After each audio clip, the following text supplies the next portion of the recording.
এরকম করবেন? হ্যাঁ, পর্দায় আমিও এরকম করব। তারপর করুন। যদি অভিনেতা না হতে পারতেন তাহলে কি কাজ করতেন? এক মিনিট, তাহলে ডাক্তার হতাম। তো হ্যালো বন্ধুরা, আপনারা কি জানেন সুপারস্টার শাকিব খান এবং সুপারস্টার নায়িকা শাবনূরের প্রথম ইন্টারভিউ কেমন ছিল? তো চলুন বন্ধুরা দেখে নেওয়া যাক তাদের ইন্টারভিউটা কেমন ছিল।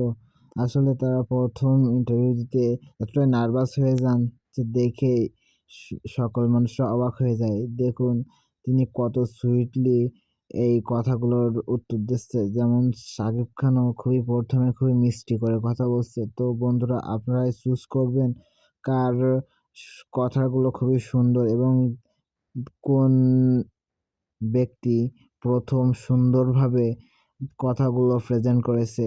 দেখুন বন্ধুরা, শাবনূর কথা বলছেন এবং শাকিব খান কথা বলছে। তাদের দুজনের কথাকে আপনারা কম্পেয়ার করে বলুন কার কথাগুলো খুবই সুন্দর এবং মিষ্টি তো লাগছে।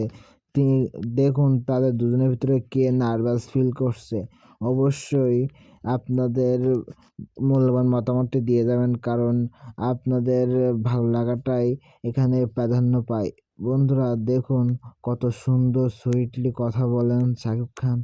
দরজার সামনে দাঁড়িয়েছিলাম একটা সবুজ শাড়ি পরে। তো ফার্স্ট দেখে দাদু আমাকে কিছুক্ষণ তাকিয়ে থাকলো আমার দিকে। তখন বললো যে তুমি আমার ছবির নায়িকা পেয়েছি, তুমি আমার ছবির নায়িকা। ব্যাস এই থেকে এইটুকুই। আচ্ছা, তো অটোগ্রাফ দিতে কেমন লাগে? অটোগ্রাফ দিতে আমার খুব ভালো লাগে, কারণ আমার দর্শকরা যখন আমার কাছে আসে প্লিজ একটা অটোগ্রাফ দেন, আর খুব আনন্দ লাগে।